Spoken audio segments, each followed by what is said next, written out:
Ndugu washiriki, katika eneo la kifua kikuu, serikali kupitia taasisi za utafiti zikiwemo vyuo vikuu na mpango wa taifa wa kudhibiti kifua kikuu na wadau wengine imeweza kuinua kiwango cha ubora wa utoaji wa huduma za kifua kikuu nchini, zikiwemo kufikia hata kiwango cha kimataifa. Hii imewezesha kupata ithibati accreditation ya mwaka 2019 ya ubora wa maabara kuu ya TB na kutambuliwa na vyuo vya kimataifa. Aidha, uvumbuzi wa kutumia kinyesi mbadala na makohozi kugundua vimelea vya vifua vikuu katika kipimo cha kipya cha kupima TB, yani Gene Expert, umebainika kuwa na manufaa makubwa yenye sera haswa na wagonjwa wanaoshindwa kutoa makohozi. Katika eneo la ukimwi zimefanyika tafiti nyingi sana na tunaona maendeleo makubwa ambayo yamepatikana katika kuwahudumia ndugu zetu ambao ni waviu. Haya yote ni matokeo ya tafiti. Aidha, katika magonjwa yasiyoambukizwa kwa maana NCDs, tafiti zimesaidia kuandaliwa kwa mpango mkakati wa mwaka 2016 mpaka 20 sambamba na kubainisha juhudi nyingine za kuchukua katika kukubaliana na ongezeko la magonjwa yasiyoambukiza.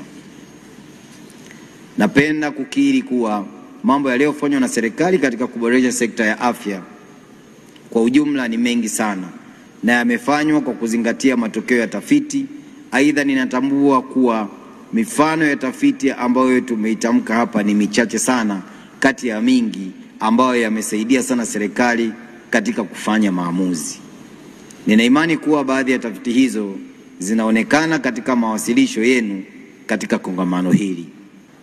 Nisisitize tu kuwa ni dhamira ya serikali kuimarisha mfumo wa tafiti zitokanazo na kuboresha utoaji wa huduma za afya kwa kutumia matokeo ya tafiti hizo. Hivyo serikali inayoongozwa na Mheshimiwa Dr. Samia Suluhu Hassan, Rais wa Jamhuri ya Muungano wa Tanzania, itaendelea kufanya yafuatayo kwa manufaa ya wananchi kwa ujumla. Serikali itaendelea kuimarisha mfumo wa utafiti na kutumia matokeo ya utafiti katika kupanga na kutekeleza mikakati ya mipango ya afya. Serikali itaendelea kutenga fedha za kufanyia tafiti muhimu za afya kila inapowezekana. Serikali itaendelea kusimamia na kuratibu tafiti zote za afya zinazofanyika nchini. Lakini pia serikali itaendelea kuboresha ushirikiano na wadau wa tafiti mbalimbali ndani na nje ya nchi. Ndugu washiriki wenzangu, napenda kuhitimisha hotuba hii kwa kusema kuwa ninatambua kuwa baada ya hotuba na ratiba ya kongamano hili itaendelea kama ilivyopangwa, niwaombe wadau wote mshiriki kikamilifu. Ninaamini kuwa kongamano hili la kisayansi litafanyika kisayansi na kwa mafanikio makubwa. Niwakumbushe wote kuwa kongamano hili ni sehemu ya maadhimisho ya wiki ya afya kitaifa inayoendelea. Hivyo niwasihi kuendelea kushirikiana kwa hali na mali mpaka siku ya kilele ambapo tunatarajia kuwa mgeni rasmi atakuwa ni Mheshimiwa Dr. Samia Suluhu Hassan, Rais wa Jamhuri ya Muungano wa Tanzania, ambaye rais huyu amefanya mambo makubwa kama ambavyo wenzangu wametangulia kusema. Hauhitaji kutafuta darubini. Tunaweza kuona ni nchi pekee katika nchi ambazo ni za East Africa, na hata ukaenda beyond, ndipo unaweza ukaenda hospitali ya mkoa ukakuta kuna CT scan.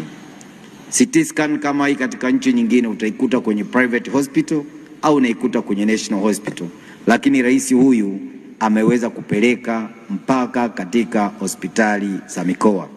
Digital x-rays ziko mpaka kwenye vituo vyetu vya afya.